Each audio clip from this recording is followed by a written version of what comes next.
Hey, everybody, and welcome to your next. I'm your host, Jerome Myers, and I've got the second Jarvis brother in with me today. I've got Matthew. Some people call him Matt, other people call him Jarvis, but he's here. And last time I checked, he knows something about the perfect IRA. For those of you who don't know what an IRA is, let me not say that. Let's start here. Matthew, how are you, man? It's good to see you, Dude, brother. I'm good though, and I hate to be a bad guest to fact check you right out of the gates, but technically I'm the first Jarvis brother, and Steven is the fourth Jarvis brother. So I just gotta get some clarity in place there. If we're Well, ranking in age, so in are you coolness, saying haircuts, what's the firstborn? world? Is that what happened? Your firstborn? Listen, you got to take the victories you can take. So I am the firstborn of the Jarvis brothers, or Jarvi, the plural form. Steven was third or fourth, depending on how you count. So I got to get Well, those wins where I can. Like, he's this handsome, smart guy. He's an MBA CPI. Like, I got to take the win, man. I was here first. you were on the planet first, but Steven came to your next first. That's true. So, But let's talk about that though, because he's probably got a little more time than you have. You had an exit, right? yeah, I did. After building my financial planning practice for 22 years, we did an 8-figure exit last year. Something I didn't think I would ever do, let alone in my 40s. But crazy world on valuations, and drove this more than anybody that I've met, which is right. We've got to be relentless focusing on our area of genius. And that takes a lot of hard decisions to stay there. Okay. And so you had the 8-figure exit, and then Yeah. you're not doing anything right now. Like you're just hanging out, like hanging out in the woods or on a beach somewhere. Like your calendar's like completely empty, right? To me and Ron Carson, I'm changing my name. We're doing, no, no, my calendar's completely full. In fact, the first time you and I talked, like our very first discussion, which happened for like 5 minutes, and you tell me like something along the lines of like, how long after you got the wire transfer before you were like back at it? Like, how long did the sensation last before you were like, dude, get back after it? I'm like, come on, man, don't ask those questions. And then you wouldn't let up because you're the real deal. And I'm like, I don't know, maybe like 15 minutes. Like an hour later, I called my book editor. And I'm like, dude, next book's on the order. Like, let's sign the contract and rock and roll. So now I'm still doing a lot of things, maybe more things. Why would you do that? Ooh, good questions. Some of it's just like I always want to be doing more. Like it's always the next level. Some of it's like there's so many great advisors out there in the world that could be delivering so much more value to their clients and as a result making so much more money. It's like I got to get the word out on this. Like I figured this stuff out somehow, but part of it is still like there was the me that spent the first 5 years of my career making zero money, thinking I was a complete failure and I was gonna have to wash out of this thing. And I'm like, man, if I could help one more advisor avoid that fate or shortcut that fate, like I can't let off the gas for that. Man, you're giving me all the segues. So you didn't make much money in your first 5 years, but you had an 8-figure exit in year 22. How's that Yeah, possible? dude, I'll be glad to post my tax return or my social security statement. Like I still have it on my wall. $16,000 was my income in year five, 16,000. Now 16,000, a little bit more money then than it is now, but not that much more money, not with a wife and kids at home.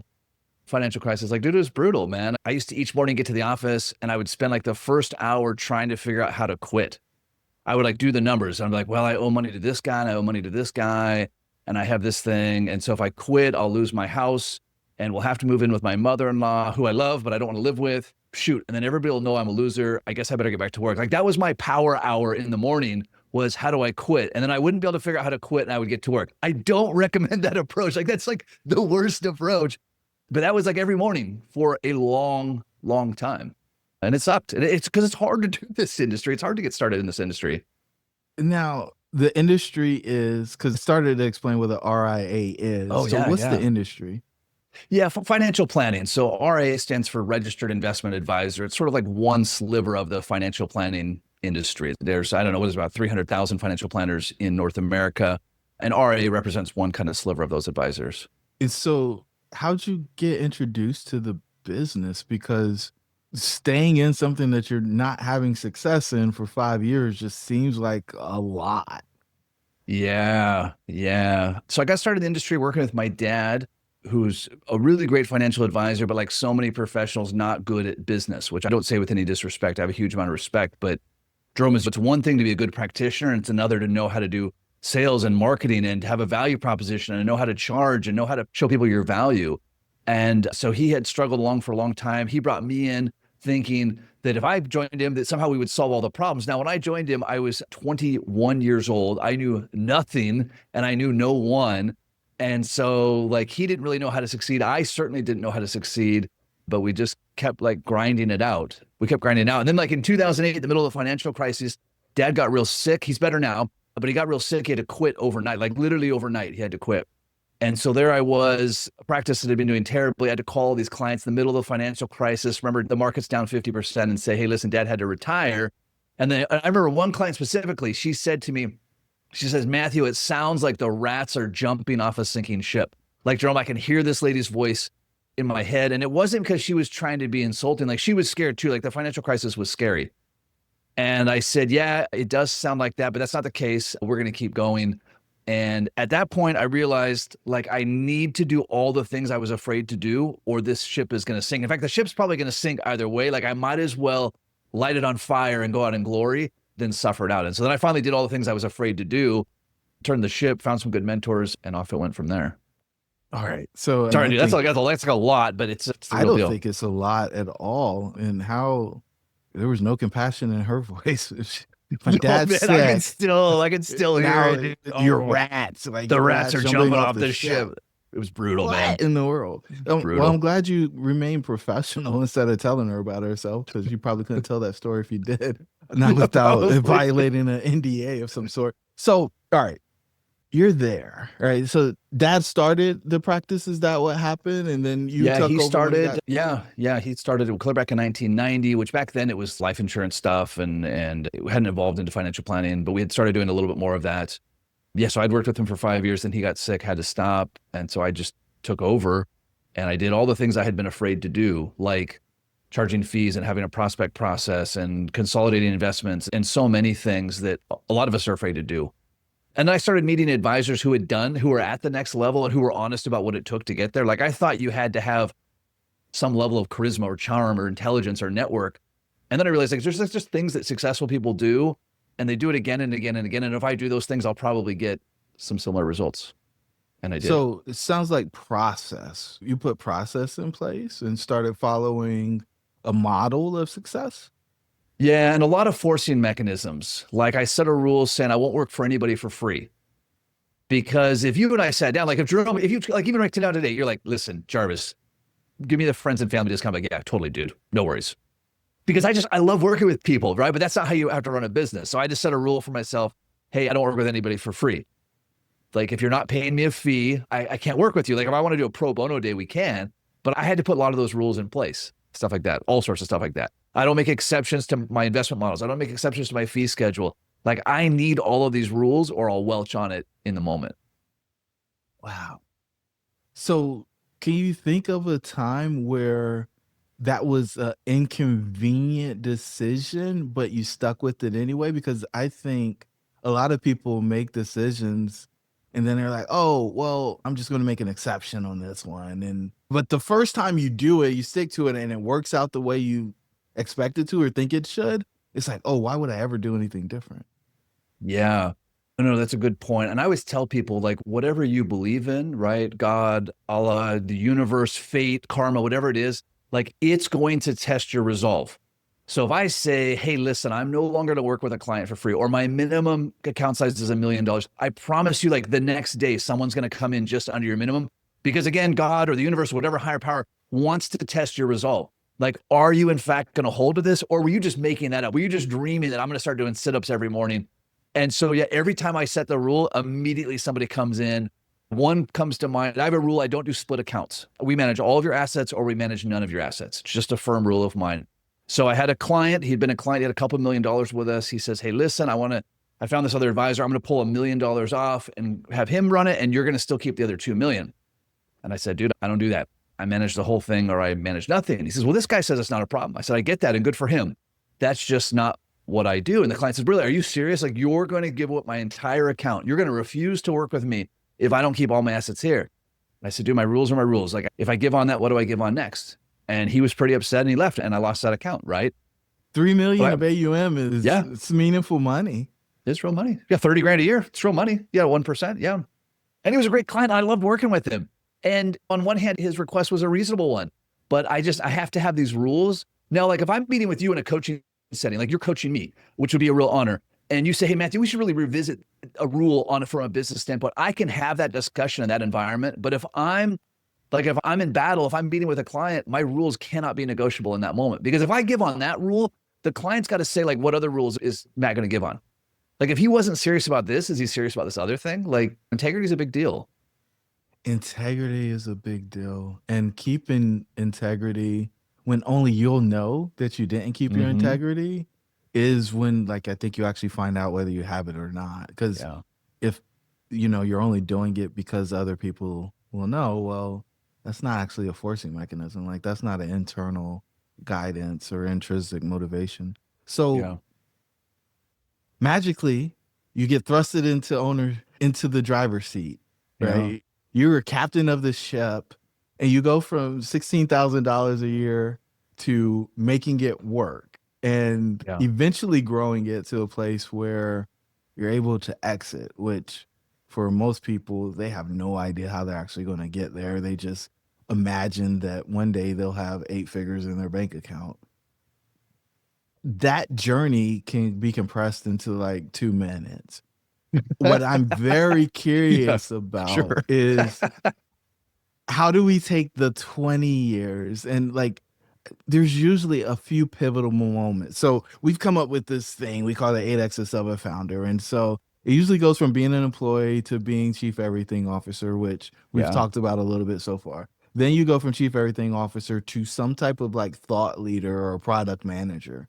And so you have alluded to the concept of, well, if I could help one more advisor not experience the pain I experienced when I worked for 5 years and didn't make any money, Yeah. then I've got to get something done. I've got to do that next thing. I can't just sit on my hands. I can't be idle. Yeah. Where was it that you started making that transition to becoming literally a thought leader? Like, if there's somebody in the RIA space, they know about you. Yeah. I think there's two parts to that. One is that I don't even want to call him a thought leader, but one of the big transformative moments in my practice was when I met Tom Gow, who passed away a few years ago. He was profiled by Malcolm Gladwell as this amazing communicator. And Tom at the time had a practice in an area that was a similar demographics to mine, kind of a rural area. And so I joined his coaching program and I said to myself, all right, listen, if Tom Gow can do this, I can do it. And I'm just going to do whatever he tells me to do. Because I liked his model, I liked his approach, I had confidence in it. So I said, listen, if Tom tells me to wear purple suits and pink underwear, I'm going to wear purple suits and pink underwear. Thankfully, he didn't say anything about the purple suits. So I just did exactly, you got that one. I just did exactly what Tom did. And so when something came up, I would ask myself, like, what would Tom do in this situation? Tom would do this. And I just did that. Like, I didn't question it. And so this ties to your thought leader thing. Like, if we condense that 20 years down to 2 minutes, it was, I found people that had the next level of success that I wanted in whatever field. And I just did exactly what they did. And then once I caught up to them, then I could say, all right, let me fine tune this for me. Like, Jerome, once I catch up to you, I'll be like, okay, well, this worked really well because I copied what Jerome did. And now I can adjust it for me. But until I catch up with you, like, I don't have any grounds to be like, well, I wonder if Jerome should be doing this. Should he be doing this thing differently? It doesn't matter. He's already there. Like, I just want to follow that. So I got thrust into the thought leader space in 2017 when Michael Kitces launched his Advisor Success podcast. I emailed him. I said, dude, I love all your stuff. By the way, at the time, I'm running $1 million a year practice and I take 6 months off a year and maybe people would find that interesting. He says, absolutely, they would find it interesting. I ended up being his most popular guest that year. And I've actually still his most popular guest of all time. And then people started calling me. They're like, wait a second, like, how is this possible that you're doing this lifestyle practice? And then I started telling people about it. And now here I am on your podcast and I get to talk about it all the time. Yeah, so I make $1 million a year. I take 6 months off. No big deal. Anybody want to know how I did that? It was pretty wild. It's just forcing mechanisms, man. Like, just like, great. If I'm in the office, I'm going to get work done. And if I'm not if I'm not getting work done, I'm not going to be in the office. And so, for example, I was like, great, I'm just not ever going to work Fridays again. Okay, well, I still got to get the same amount of work done. It's Parkinson's law. Like, an activity is going to take as much time as you allow it. But so many things we could talk about on that. Yeah, you can expand or it expands to fill the time you give for it. When Yeah. I stopped doing Fridays and Mondays, people were like, "You're crazy." I'm like, "Am I though? Am I like taking that random call that isn't actually important on a Friday morning, midday. Maybe if it wasn't, if maybe if it was important, we could do it on Wednesday at 3 Yeah. or Tuesday at 10. But because it's not a priority, because it's not important, we're just wasting that day. We could be doing so many Playing other things. office. And so Yeah. tell me about that though. 6 months a year, like for most people, that sounds insane. They would say, hey, you're not working that hard. There must just be a bunch of people that are working for you that are getting this stuff done because you can't generate that much money in that little amount of time. Because that's Yeah, 180 days, man. that's a fair question to ask. It's the question I would ask if I was on the other side. So when I was on Kitsus, we were doing $1 million a year.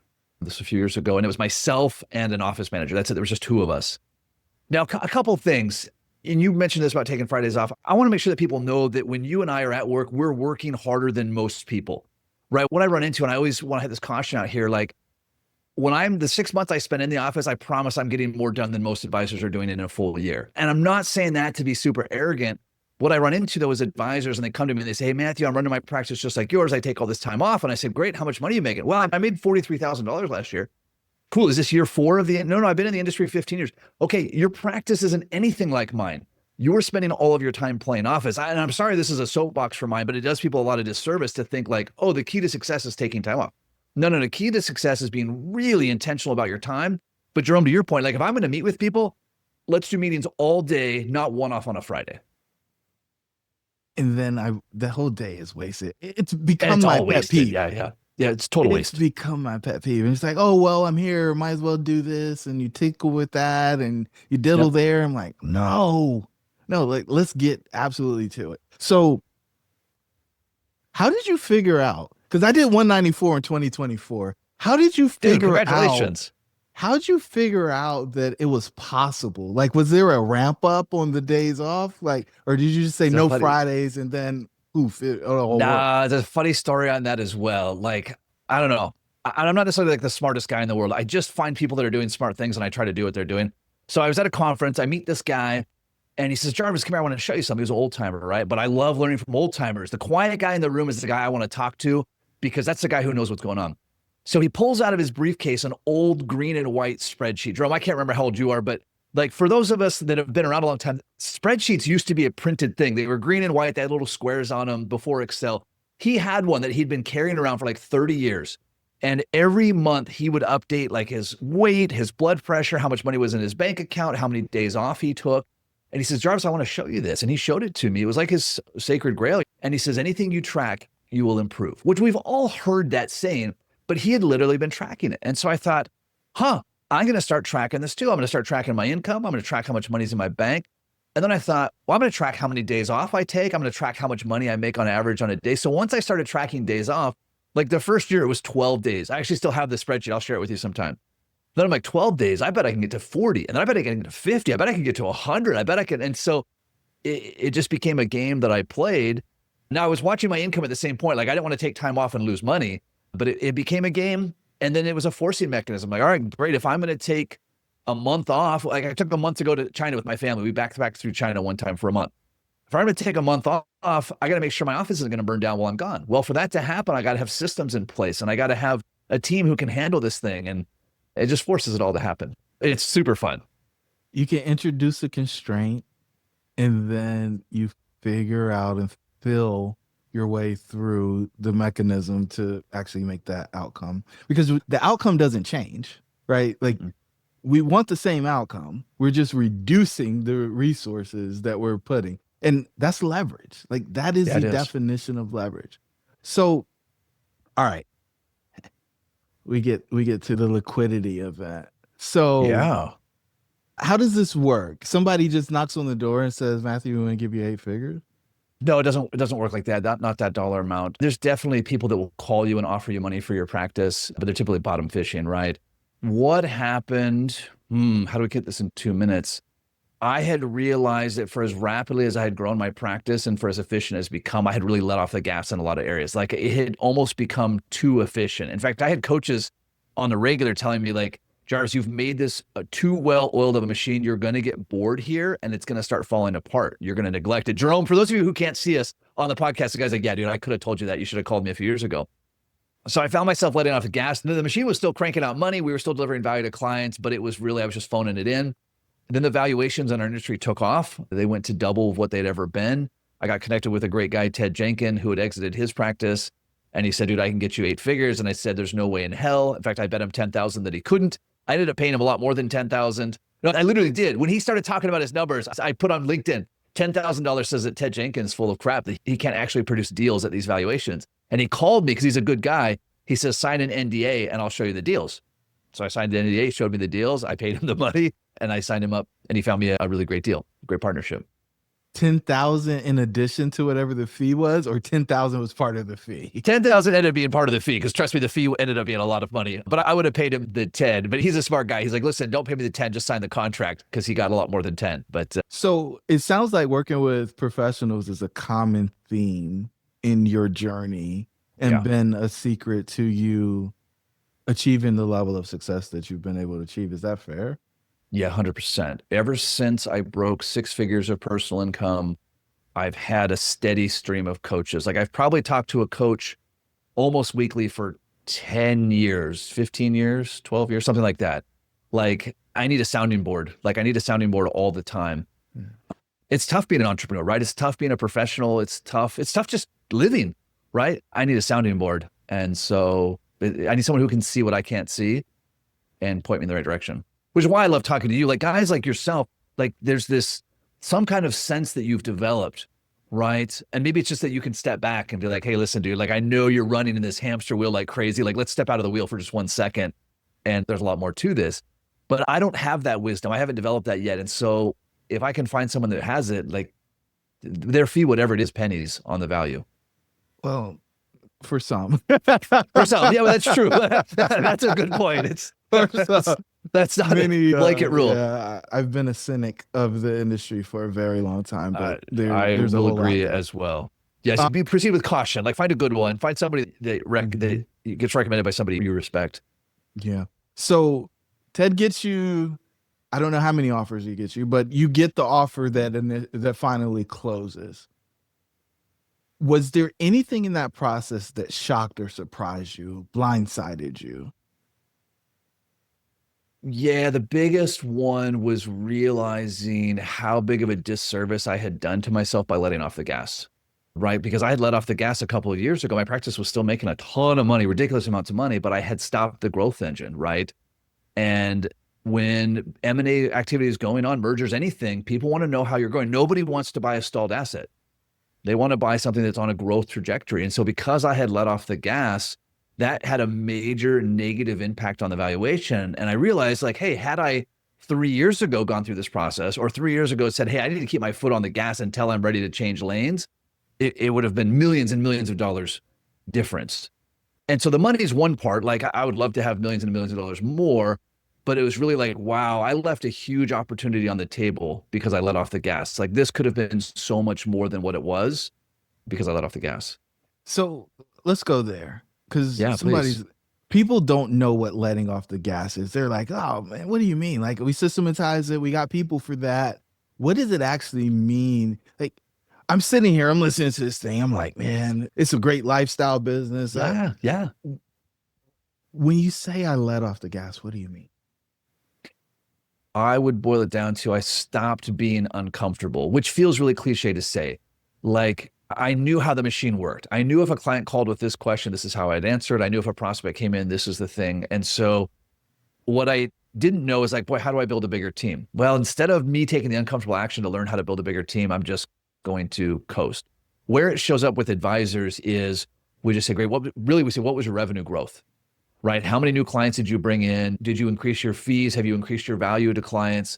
Like there has to be numbers that we're looking at. If you're saying, hey, I made more money this year than I made last year, well, that's just because the markets went up. And that gives us this real false sense of security as advisors, especially, Jerome, you and I have been playing this game for a long time. Any advisor that came in the industry in the last 14 years hasn't seen a bear market. Like you saw a hiccup during COVID. You saw a hiccup during tariffs. Yeah, give me a break. see a 50% decline. And so it was really easy to feel like our practices are growing and it's just a lift of the market. Yeah, the market. But when the tide goes out, When the tide goes out, we see and who's swimming naked. I really hope that the tide doesn't go out. I really hope we figure out tariffs because this is very scary right now. Well, so and this is not to get into politics or tariffs, the tide has to come out at some point. Now it will come back in, right? But bear markets, declines of 20% or more, that's just a normal economic cycle. Like it's been that way since the dawn of time.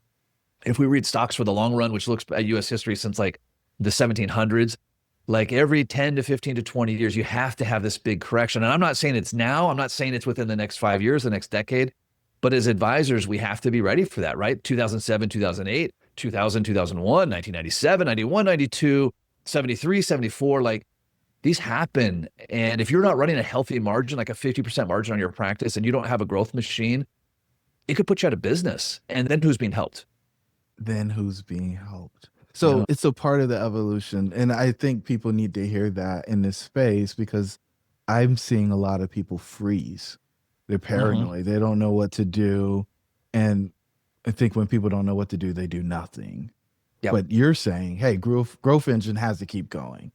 It's part of it. This is par for the course if you're in the business long enough to see the cycles. Yeah. And I don't think you can let off the growth engine and not let off other areas of your practice. So a lie that we tell ourselves, and I told myself the same thing. Hey, listen, I have enough clients. I'm making enough money. I don't need to keep growing.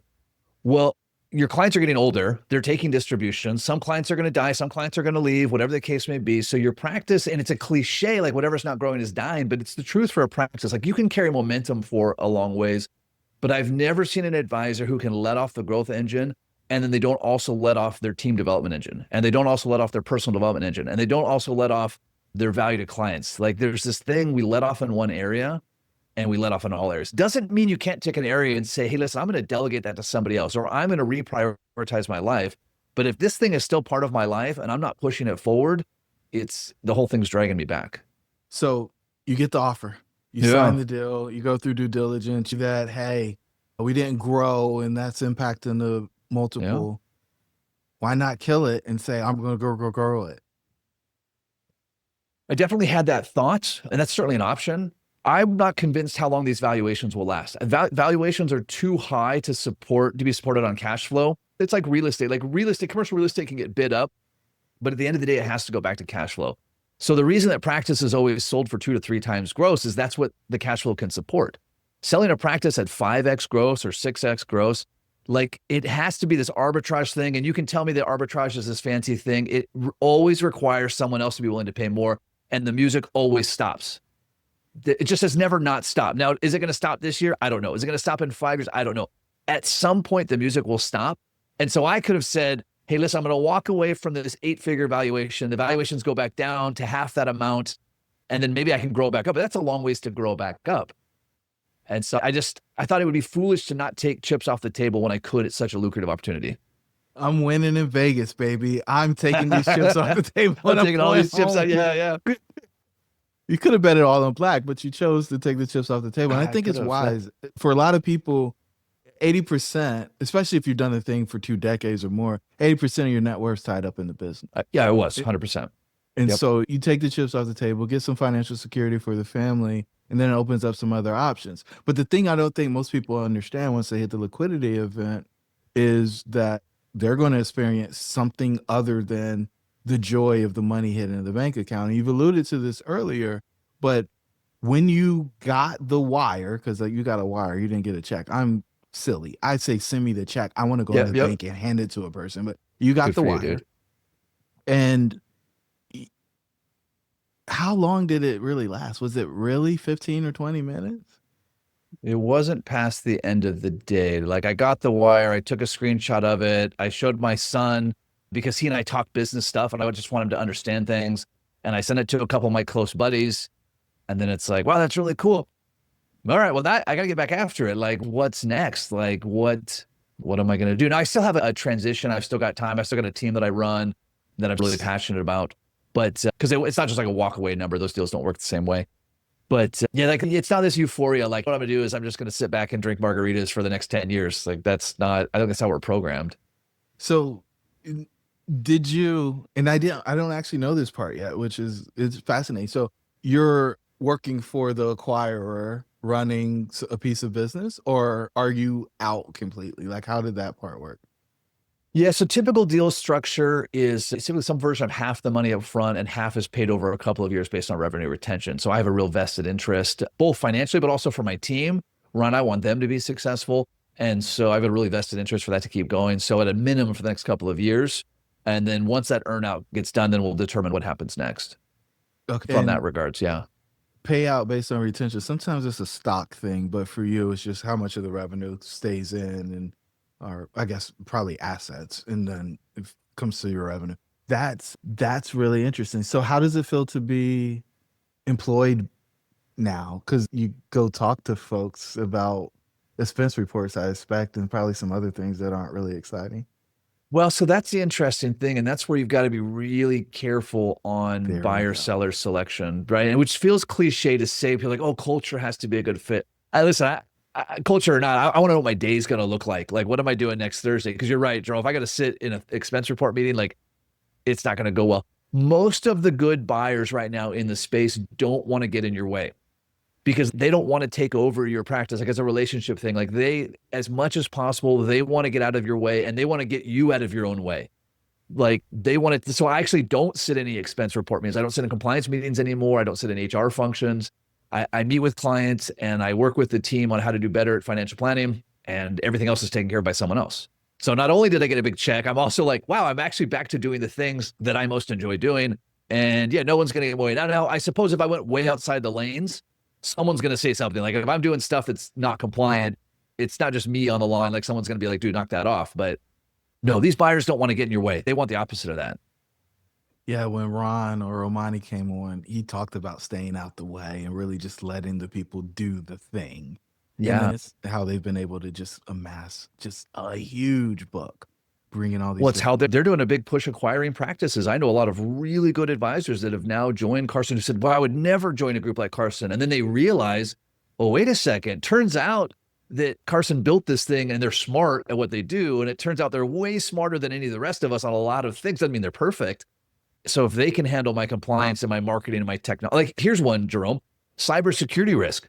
This is a massive sleeping risk. So you're telling me that Carson doesn't have 1,000x better cybersecurity program than me, Matt Jarvis, in my office with 4 people. So, and hackers know this. They know that, like, hey, if we're going to target somebody, like, we'll target Carson too, because we target everybody. Let's find Matt Jarvis and target his computers. And then, so what's my cyber breach response thing? I'm effed. Like we have a tech team that supports us, but not like Carson, right? So starts another soapbox. I'm like, advisors don't realize it. Same with compliance risk. There's been a bunch of fines lately on off-channel communication, advisors messaging with clients on off-channel stuff. And they always make it sound like it's the boogeyman, like something else is going on. But you know what these off-channel communications were? It was advisors texting their friends who were also clients, hey, do you want to go golf this weekend? Now, I bet you every advisor has texted their friend who's a client on their personal device, hey, you want to go golf this weekend? That's an off-channel communication. That's the end of your career if the SEC decides to come after you. And so when we say like, hey, Carson or whomever's being really restrictive on compliance, it's because they actually understand the risk that the rest of us are sleeping on. Sorry, there's like a whole, it's a whole passion thing for Well, me. I mean, you introduce that risk and you can throw away a career and throw away much of your wealth if you're not careful. Yeah. So I love that, like, you got the exit, you got the money up front, you've got to earn out. Some people hate it, but you structured it to really fit with your life, which Yeah, you I have think to. a lot of people miss that. Was there any drop off, let down, disappointment on the backside of the wire? Because some people think they cross the finish line and it's like, whoop, it's complete and total relief. But then for a lot of people, something else sets in. Yeah, that's a good question. The weirdest thing, so my wire came on a Friday, and on Monday, it was just life as usual. Like it wasn't like I went to the office Monday and the name had changed from Jarvis Financial to Silverleaf. Like that didn't happen on Monday. It wasn't like all of this stuff takes a lot of time to do. And so it's like, oh, I'm still Matthew Jarvis. I'm still putting my pants on one leg at a time. Like it's still normal life, which is to your other point, is shocking at the same point. Like you spend so much time working up to this. They're like, all right, this is going to, the color's going to change in the universe. And it's like, actually, no, everything's still the same. And which includes like anything I'm struggling with. Like, hey, listen, whatever my concerns are with life and business and my family and my health and my wealth, like those didn't change. There's just a little bit more money in one account. More money in one account, for some people, more time. Eventually, And yeah. those two things together become an amplifier for the things that a lot of people are avoiding to actually deal with. And when I Yes. say deal with, because it doesn't get resolved by itself. Like it actually has to No. be worked through. And I'll tell you that the majority of these things, money is not going to solve them. And so you have to actually do the work of resolving the issue. So it's more of the same. Did you celebrate in any way? Is there a car? Is there a watch? Is there a trip? Is there anything? Yeah, no, I definitely did some celebrations. I bought a new truck and a fifth What wheel, kind of and truck? my What son kind and of I truck? What and kind of my son truck? and I What kind of started a truck? race team. A GMC 3500 blue. It's beautiful. It tows this Dually? enormous. No, because I didn't. My wife would never drive it as a dually. So single rear wheel, but drive this 45-foot travel trailer, which so I definitely should have a dually. 45-foot fifth wheel behind it that we keep our race car, and my son and I race side by sides out in the desert. In fact, that's what we'll do this weekend. I'm on the So, way. How do I get dude. Where's my ticket? Well, now, hang on a second. Yeah, if you come out to take the race car, my son is the driver and I'm the co-dog, the co-driver. And so when you hop in with a 14-year-old kid and you see 100 miles an hour flash on the speedometer, like you let me know. If you're willing to get in there, I'm sure it's okay for He's a me good to do it driver. too. He's a good driver. Okay, so So I did celebrate. Yeah, no watches, but yeah. race and reg, but what's really cool is centered around activities to spend that another forcing function to do more with the family, Yeah. right? And Yeah. it allows you to keep the first thing first, which I think Hmm. is something that a lot of people miss. Like just because you have more resources doesn't mean that your values or your priorities change. In Right. fact, if you truly are in alignment with the values or the morals, then it's just going to amplify what those priorities were for you. And I think you're a great Yeah. example of that. So you do that, you still do some of the same stuff, but you got some other stuff going on, man. Like I Yeah. we talk about, I call it the post-exit portfolio, where founders start getting involved in maybe other businesses, maybe they build some real estate, maybe they put some stuff in the market, and your advisor's probably wise that you have some stuff in the market, but I think you're involved in other businesses, and I don't know how much of those or what you want to talk about related to them, but I think it would be really interesting for folks to hear a little bit about what this has allowed you to get involved with, because many people don't know what they would do after. Like they've never dared to consider what Yeah. the possibilities are. Yeah, which I think is a reason why, and you know this better than I do, why most advisors don't seriously consider taking chips off the table because there's this enormous fear of what will I do? Now, I already had that kind of lined up. After I was on Michael Kitces' podcast in 2017, advisors started reaching out saying, how do you do what you do? And I wrote my book and I started my podcast. And my best friend and I, Micah Schlansky, we coach financial advisors on how to run lifestyle practices. So I already had that. So part of that was, all right, cool. If I exit my practice and have this partnership, then I can have more time available for my area of genius, which is helping advisors do this same thing. And I get both. Obviously, I do it for money because that's what I'm motivated by. But it's incredibly rewarding to find an advisor who is stuck at some level that I was once stuck at. And I can say, hey, listen, like, here's how we get to the next level. And then part of it is like, look, whatever you're struggling with, like, I probably struggled with something similar. I didn't find some magic solution. I just put some forcing mechanisms in place and found somebody who was doing it better than me and copied it. Like, do the same thing, man. Like, you could do this. Like if I could do it, you could do it. And so, is that become the most rewarding part of what you do in what we'll call the work component of your life? Yeah, no, for sure. That's where my real passion is. It feels in some ways therapeutic because it's like, man, all of that pain that I had those first years trying to figure out how to do this, like it's getting a more leveraged impact. It's like, oh man, it didn't just benefit my practice. It benefited now, I mean, at this point, hundreds of practice. I was just today, before we sat down for this, I was at the InvestNet conference, which is here in Vegas. And it's a super honor. Like advisor after advisor comes up to me and they say, "Oh, I'm running surge meetings and I'm doing value adds and I finally adjusted my fee and now I'm looking at these things." And like it's this huge honor. And they come with so much gratitude. Like I'm doing something now in my practice that I never thought I could do. And that for me, Jerome, is like the most fulfilling thing. Yes, I want to get paid along the way and I enjoy that. But the most fulfilling thing is to hear in their voice and see in their eyes, like I am now doing something I never thought I could do. And you were a piece of that inspiration to get to that next level. I'm like, cool, that's what I need in life. Like, that's my victory. Check the box. Would you trade all of the gratitude for more money? Well, now that's tempting, man. I love money. If I could trade it, huh? I don't know how that would go. More Hmm. compliments, no more saying you changed or helped me get to the place. It's just money. Let's call it 10x. You get 10x more money, but nobody ever says anything nice about what you did. Well, so I guess I've already answered that question in that I don't do a very good job of monetizing it. So like those people that come up to me, like those people came, I didn't say like, "Hey, listen, did you buy a second copy of my book? Did you join our coaching program?" I high five them, and if it's drinking time, I'll buy them a beer and I'll shake their hand and pat them on the back and ask them like, "What's next for you?" So yeah, I don't. To answer your question, like I don't trade it for the money. Like I do. There are advisors that hire me for coaching, and that's great, but no, I don't trade it. I knew the You answer already was going knew to though, ask you. I because was picking you with already you. know that. Yeah, It was a because you said twice, you're like, yeah, man, I really like making money, but da da da da. It's like, no, the money for a lot of people is just, it's easier to count than the it's easy gratitude. to count, yeah.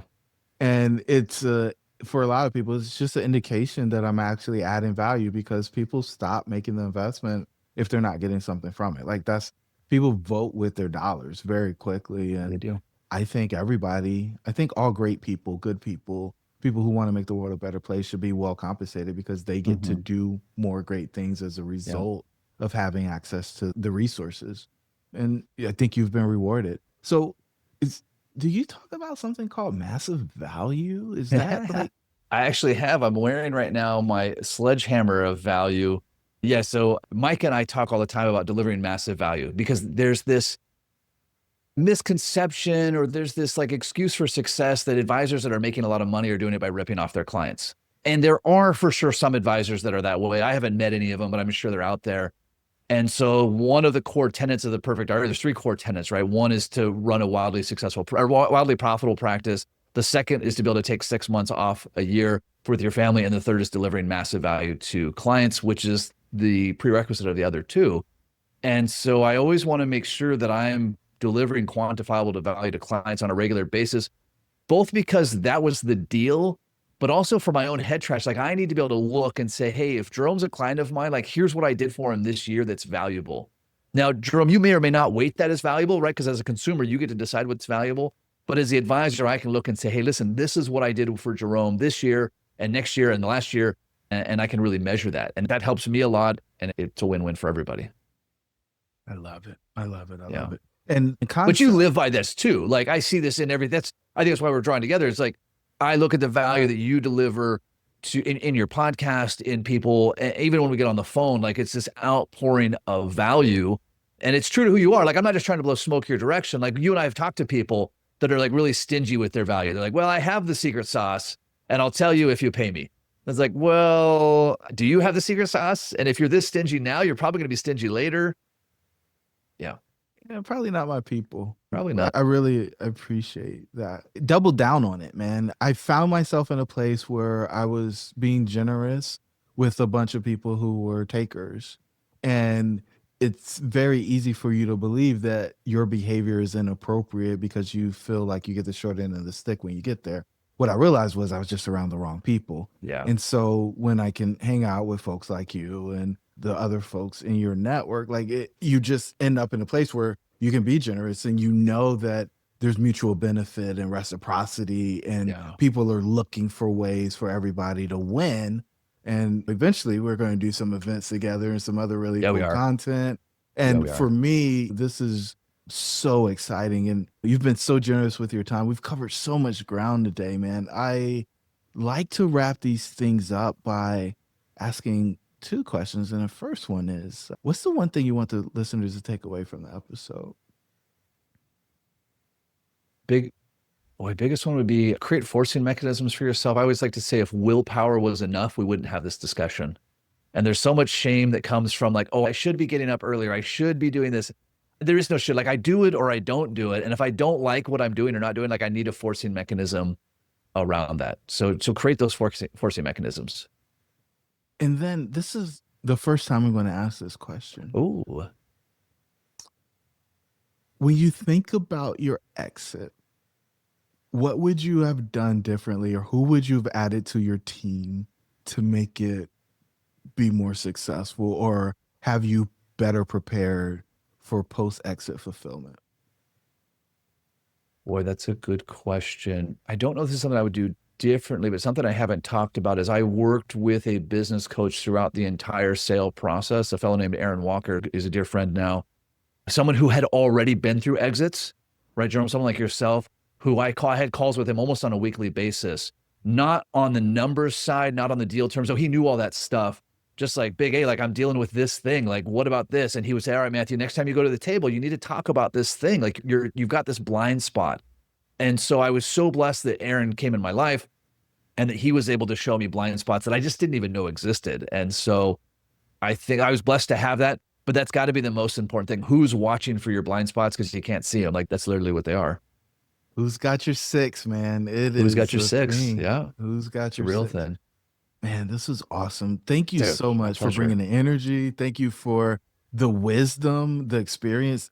Like, I think people need to go back through this thing 2 or 3 times and just try to find all of the jewels, because we've gone through every one of the exits except for the last one, the eighth one, where we talk about philanthropic things. And I'm Yeah. saving that for another Oh, conversation. He guys. doesn't even know that this is coming, but I'm saving that for another conversation so that we can ask people, or we can have the forcing mechanism of, hey, you've got to listen to the episode with Matt before you come to this, because it's setting you up so that you can understand how we got to this place. That's a whole nother conversation. I don't know. I haven't talked to you since 2 weeks ago. I was with Rick and Gene Edelman in Glassboro, Were New you Jersey. really? They Oh, just man. opened a Oh, that's fossil right. museum. And Oh, so a we were fossil there. museum. Wow. Yeah, so there's a fossil museum. Well, there's a museum and a fossil park. I guess I should say it right. And Huh. so they've got like this huge dinosaur exhibit. It's 3 stories. And No then way. they've got this fossil park. And the guarantee, the promise is if you dig, you'll leave with a fossil. And so I left with 2 fossils, got to see the VR thing, but I know you know about them from the Yeah, no RIA kidding. world. And just to dig into the philanthropic piece of it, they gave $25 million to help make that happen. Yeah. It's It's incredible. generosity, right? So, with that said, man, thank you so much again, Matt. And to the listeners, your dreams should be real. You catch you on the next episode.